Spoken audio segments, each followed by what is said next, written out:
Hey, Heather here from Mental Health Talk Hub, and welcome to episode 2 of Getting Your Mental Health Memoir Published. I'm excited for today's training video because we are going into more depth of writing a memoir, looking at what a memoir is exactly, how long it should be, and common writing faux pas. First of all, let's talk about what a memoir is. Although a memoir is autobiographical, it is not your life story. I'm going to say that one more time. Although a memoir is autobiographical, it is not your life story. Confused yet? Stay with me. Simply put, an autobiography is likely to cover one's birth to the present, emphasis on accomplishments, but the more honest, the better. By contrast, a memoir draws on selected anecdotes from your life to support a theme and to make a point. For instance, if your point is how you came from some unlikely place to where you are now, you would choose scenes from your life to support that. Maybe you came from the wrong side of the tracks, a broken home, having been a victim of abuse, addiction, to a position of maybe wealth, status, happiness, health, or faith. And you don't necessarily have to write a memoir in order of events. Although it can be more complicated, writing by theme versus chronological order can actually make your memoir more interesting. Think of an episode of the TV show This Is Us for that type of style. Be careful though, if you jump around too much, you can confuse the reader. There is nothing inadvertently wrong with writing your memoir in chronological order. Just make sure you focus on theme. There are some excellent memoirs out there written with this particular organizational method. You might start with memories that show how bad things were once for you. Then you would show pivotal experiences in your life, important people in your transformation, what you learned, and how you applied certain principles to see the vast change. Naturally, the better the stories, the better the memoir. However, great stories are not the point. And frankly, neither are you. So what do publishers look for in a memoir? Don't buy into the idea that only famous people can sell a memoir. Sure, if you're a household name and people are curious about you, that is an advantage. But memoirs by nobodies succeed all the time. And for one reason, they resonate with readers because readers identify with truth. Truth, even hard, gritty, painful truth, bears transferable principles. Memoirs full of such relatable candor attract readers, and readers are what publishers want. An astute agent or acquisitions editor can predict how relatable a memoir will be and take a chance on one from an unpublished unknown. So, when writing your memoir, remember you may be the subject, but it's not about you. It's about what readers can gain from your story.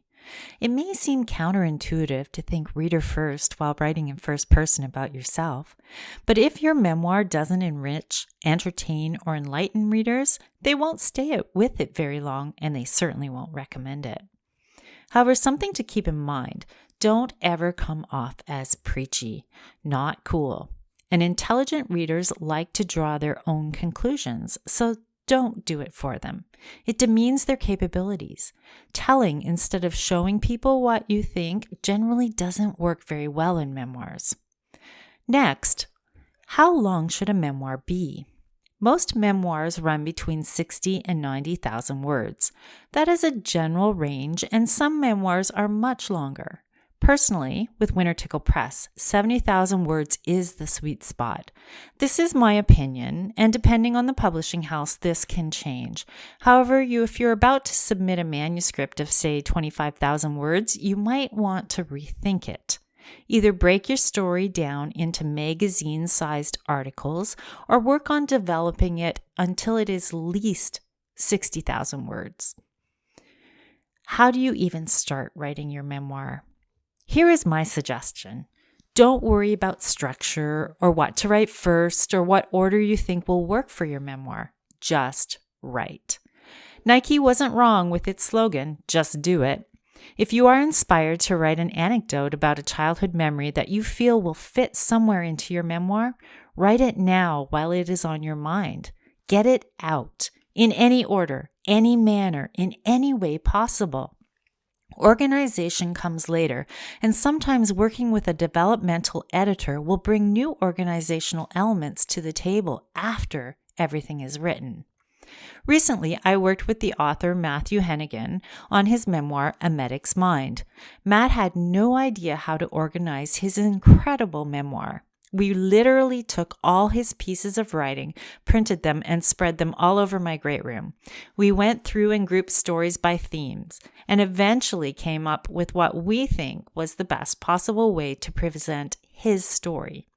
Organization is the last step, not the first. Here is step 1, 2, and 3 for your writing of your memoir. Step 1, write. Step 2, write.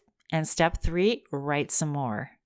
Some people like to carry notepads or take dictation on their phones when inspiration hits. Unfortunately, it's been my experience that inspiration doesn't always have the greatest of timing, so always be prepared. Once you get the story inside you, out, even if in a rough and draft format, you need to go back and look at your writing. Many people who are not professional writers write books. A general understanding of language is a great starting point. However, there are 3 common errors untrained writers make, and trained ones too. I would like to tell you my top 3 pet peeves when I receive a manuscript. Writing pet peeve number 1, telling, not showing. People like a good story. A recount or an essay, not as much. So how do these 2 things differ? In a story, you show using action and dialogue versus interpretation. Here is a concrete example. I nervously walked into the convenience store and asked the guy behind the counter if he had any gum I could buy, and he said he didn't have any. That is a sentence that tells you what happened. It is a simple recount of events, drawing conclusions. It does not show you what happened, allowing you, the reader, to come to your own conclusions. So what if it was written like this instead? My hands sweat and my heart quickened as I pulled the convenience store door open. Do you have any gum? I whispered to the man behind the counter. No, he answered. See the difference? I didn't tell anyone I was nervous. The reader assumes such from the sweaty hands, the quickened heartbeat, and the whispered question. This is respecting your reader by allowing them to make their own intelligent assumptions. Then, of course, it was a perfect chance to put in direct dialogue. I can't stress this enough. Please show, don't tell. Writing pet peeve number 2, and I get this a lot. Overuse of adverbs. We use too many adverbs. Adverbs are those words that describe verbs or the action in a sentence. Oftentimes they end in the letters ly, but they don't have to. Why is the overuse of adverbs frowned upon? Short answer, using adverbs can mean that we haven't found the best verb, and therefore we are not writing in the most efficient, clearest manner. Here's some concrete examples. He spoke quietly. Quietly is the adverb which describes the verb spoke. A better choice? He whispered. See how the verb is all-encompassing? You don't really need that adverb. Next example. He closed the door loudly. Better choice? He slammed the door. Another example. She traveled quickly. Better choice? She sped. See where I'm going with this? I suggest all writers invest in a program like Hemingway. You can actually put your text in it, and the program will tell you if you are above what is considered an acceptable percentage of adverbs.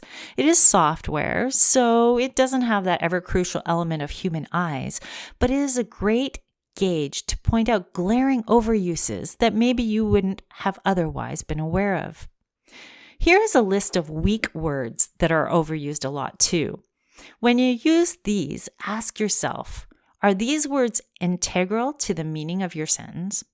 Suddenly, then, very, really, is, was, started, just, somewhat, slightly, somehow, seem, definitely.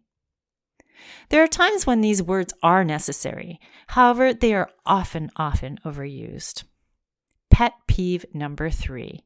Use of the passive voice and overuse of the verb is, was. It is really tough to explain passive voice.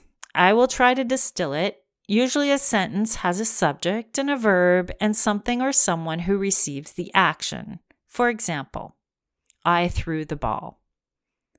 A passive voice reverses the subject, in this case, I, and the object, which is what the verb did, which was throwing the ball. The ball is the object, and would say it this way: the ball was thrown by me.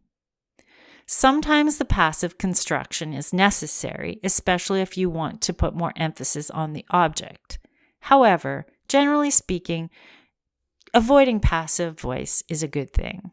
Check every sentence that uses was or is to see if it can be constructed with a more interesting verb. Here's an example. She was tired and she lay down. A better construction would be without the use of was.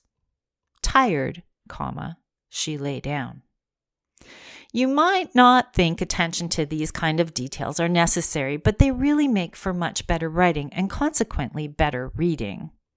So to recap, remember, a memoir differs from an autobiography because it isn't a life story from birth to present, but rather a story based on a theme. A memoir usually has between 60 and 90,000 words, and some common writing faux pas are telling, not showing, overuse of adverbs, and use of the passive voice. I hope this has inspired you to start writing your memoir.